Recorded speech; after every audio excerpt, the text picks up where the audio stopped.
Actually, I was studying in the University of Edinburgh in Scotland. At that time, I got involved in the student protest activities there. First was the big struggle which was going on against the Vietnam War, America's attack on Vietnam. And the second was against the apartheid regime in South Africa. There was a big movement among students against the apartheid regime in South Africa. So it is as part of that movement in the university campus that I got rusticated from the university, that is, on good behavior. That means that you are removed from the university, but if you continue to behave well, you may remain. That condition. So I left the university after that. I didn't want to continue there. And I came back and got in touch with the Communist Party of India Marxist, who in Madras, where I was staying, it is Chennai now, and the party, they asked me whether I am willing to go to Delhi to work with Comrade A.K. Gopalan, and I agreed, and that's how I went to Delhi. And since I had to go to Delhi, I told my mother that I'm going to join Jawaharlal Nehru University. She would not have been happy to know that I was going to work for a Communist Party leader at that time. So I joined JNU, of course, and I worked in the Parliament office of AKG, and that is how I started my full-time activities, both as a SFI activist and as a CPM member.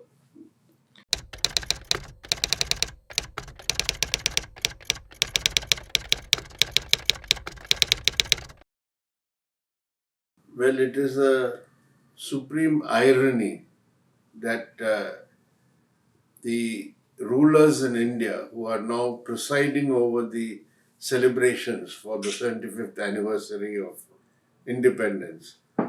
Our Prime Minister Narendra Modi has just addressed the nation from the ramparts of the Red Fort. Uh, he belongs to an organization, the RSS, which refused to participate in the freedom struggle. And it is the inheritors of that tradition, the RSS, who are today ruling the country, who did not want to have anything to do with the freedom struggle led by the Indian National Congress at that time. The reason they gave in their publications at that time was that the RSS is more interested in building up the uh, spiritual and cultural strength of the Hindu nation. And they felt that this freedom struggle is not a struggle for the Hindus, because Gandhiji had always said it's only Hindu-Muslim unity which can help us to fight the British and get independence. So they said this is not our fight. Our fight is against the Muslims who have been ruling our country. So they were not interested in fighting the British. So it is that legacy which the RSS and the BJP have. And therefore they do not share the values of the freedom struggle.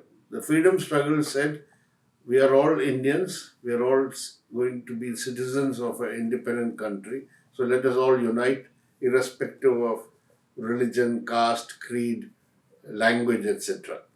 While the RSS from the beginning said we want a Hindu Rashtra, we want a Hindu nation.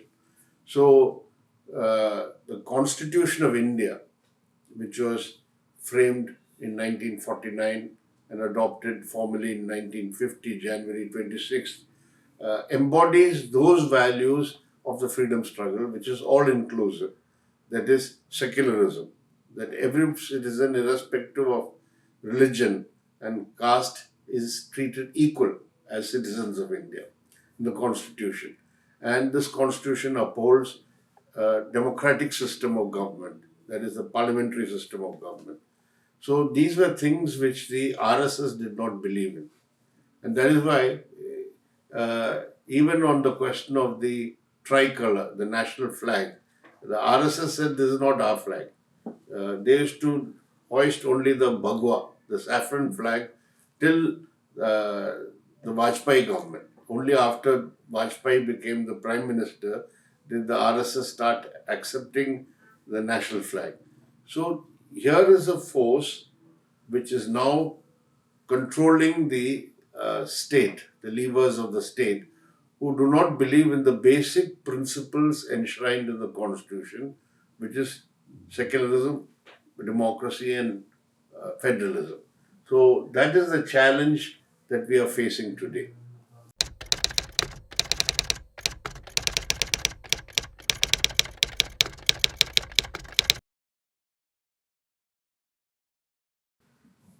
Well, this is part of the overall assault on democracy and parliament.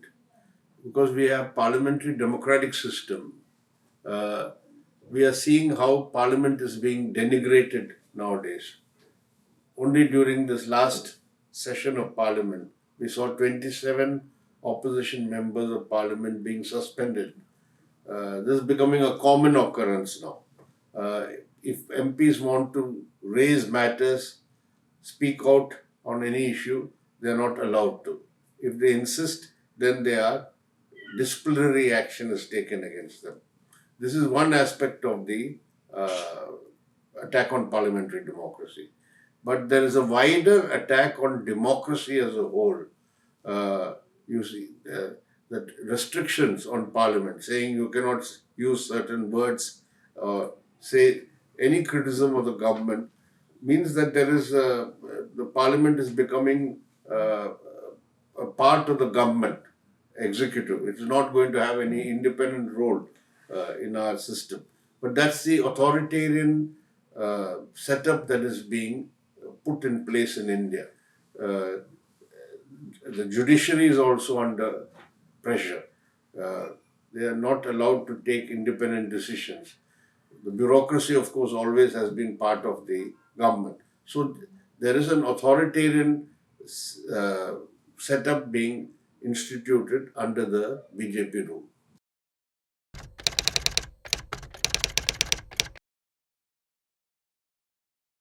I think that it's a very dangerous scheme. Dangerous because uh, it is going to uh, harm the professional integrity of the armed forces. Because what you're going to do is bring in short term contract soldiers. 4 years is the contract. And the 4 years contract means when you are recruited, for every 4 persons recruited, after 4 years only one will remain. The other three will be removed from service.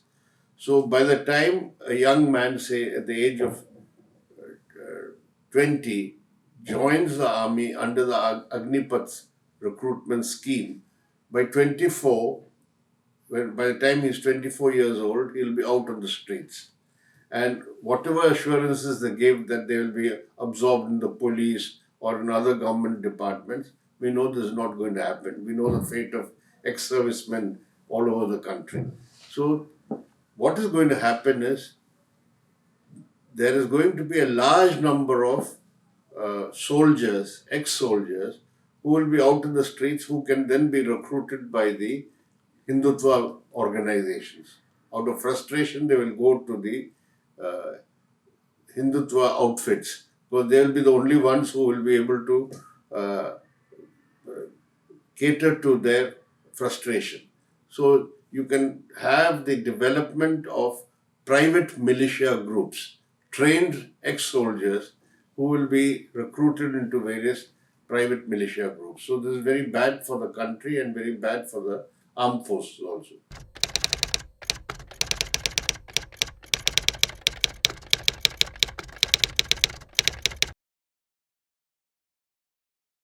Well, the whole uh, nature of the corporate media is such, and it's not only in Kerala, all over the country, the corporate media is the dominant form of media. This corporate media is increasingly uh, purveying and reflecting the values of the right-wing regime and the Hindutva regime. This actually represents the alliance which is there between the Hindutva forces and the corporates. Since the media is dominated by the corporates, so the corporates are also, media is also putting out this. So you'll see, if you look at the Hindi media, for example, both electronic and print, it's it is totally communalized. It openly indulges in minority baiting, and it attacks the opposition, uh, whoever it is at that time, and promotes the values and views of the Modi government and the BJP RSS combined. In Kerala, since the main opposition to the BJP RSS is the left, the LDF, so the attack is concentrated on the LDF government and the uh, LDF leadership. Uh, so this is not an accidental thing. Uh, the whole media has been transformed in India in the last 1 decade, and uh, this media does not show an ounce of independence, an iota of any independence, and is working to a predetermined agenda, which is to promote the existing ruling classes and their values and outlook. And in Kerala, the main force against them is the LDF. So the LDF government has to be somehow discredited and defamed. So you'll find only negative propaganda against the LDF government in the print and electronic media, the dominant media in Kerala.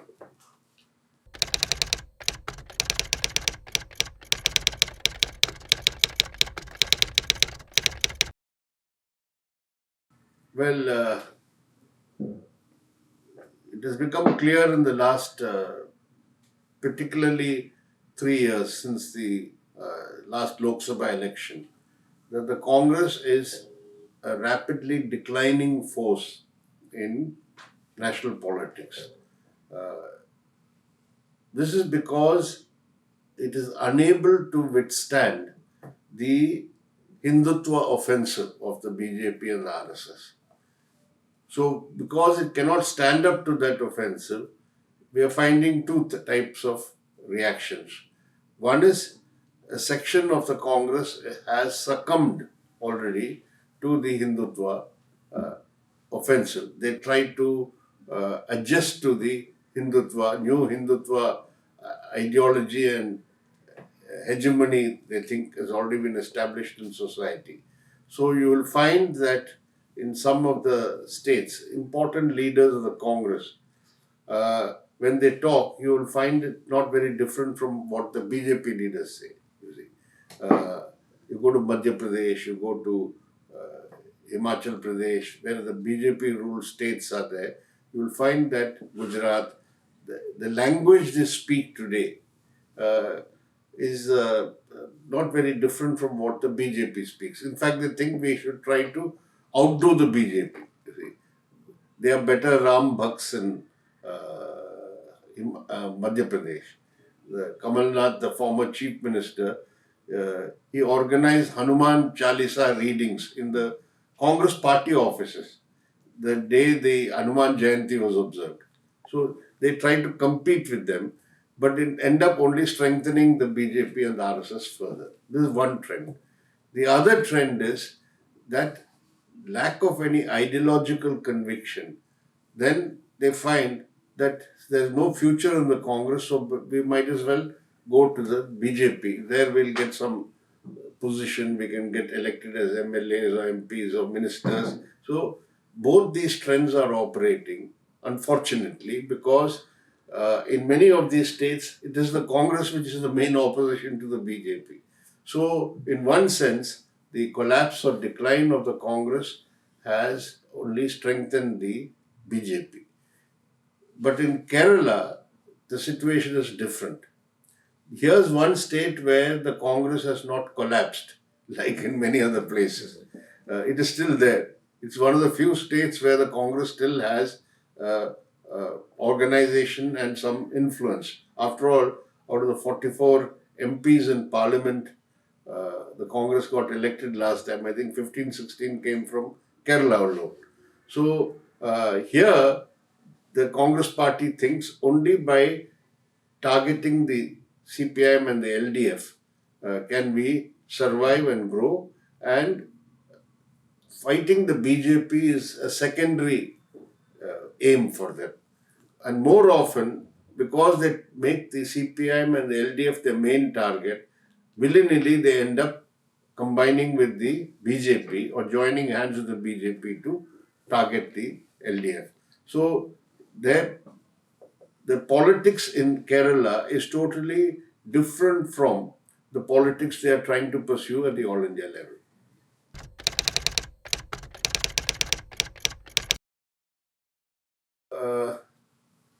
I think that, you see, if you look at the current situation of the country, the contemporary situation, the youth of this country are faced with a very difficult choice, which is that their future is bleak in many ways because there is no prospects for them, many of them, to get a good education and after that good employment. So when they are young, the first thing anyone would like is to get a good education and then get a good job, a career in life. Both these things are becoming more and more difficult for them.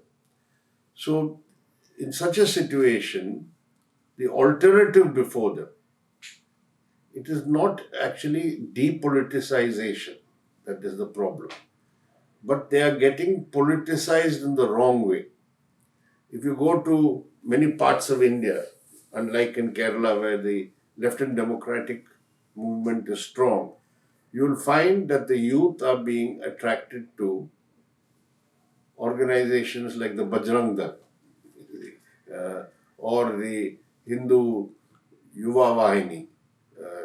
The Chief Minister of UP, Yogi Adityanath, much before he became the Chief Minister, had his own outfit, Yuvadhara, Youth, Hindu Yuvadhara, whose job is to go around attacking Muslims physically. In those days, I have seen it myself happening in eastern UP, how the Hindu Yuvadhara used to go and target Muslims in their own areas and localities.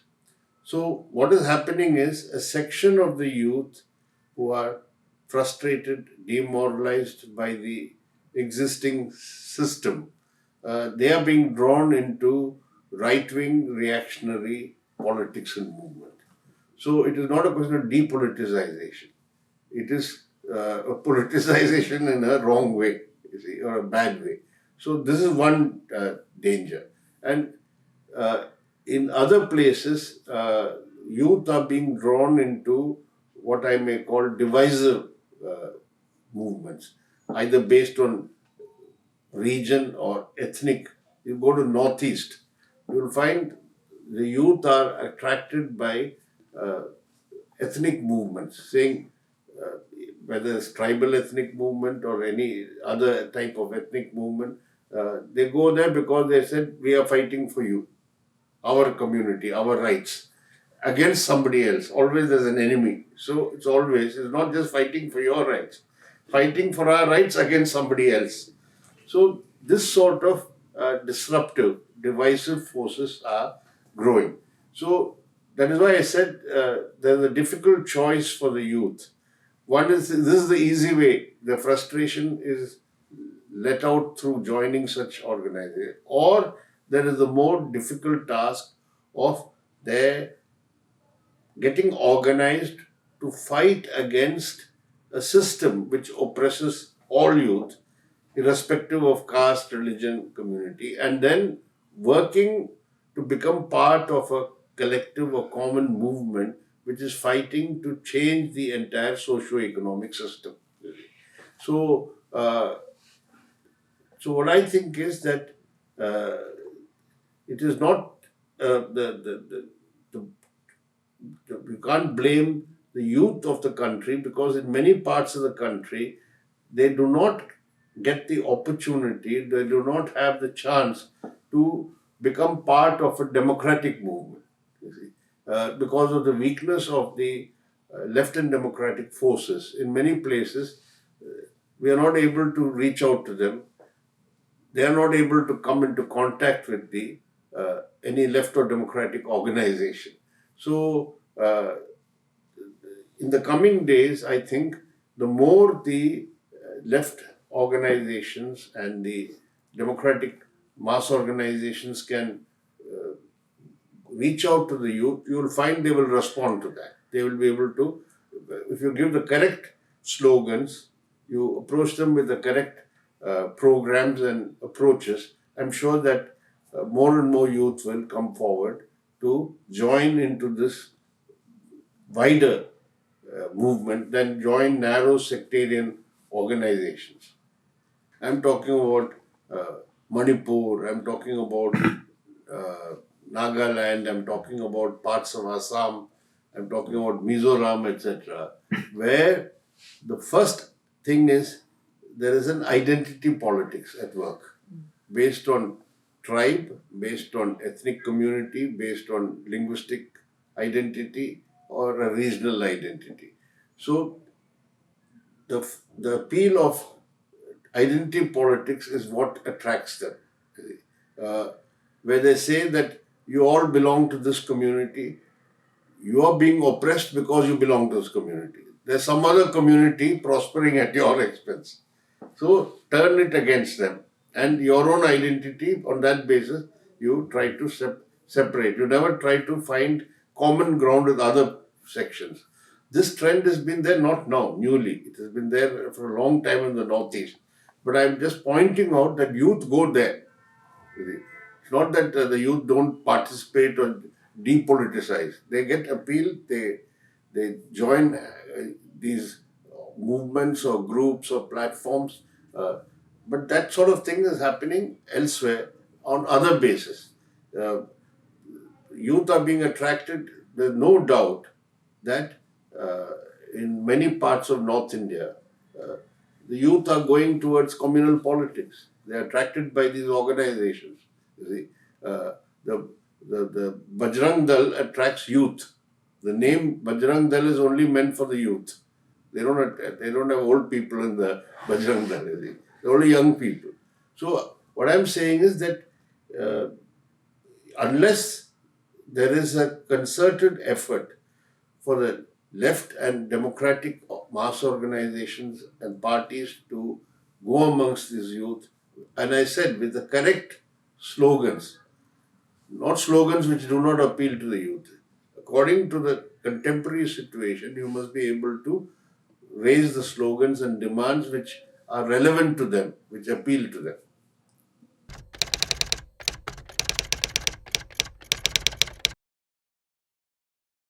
After 75 years of independence, uh, we have to recognize that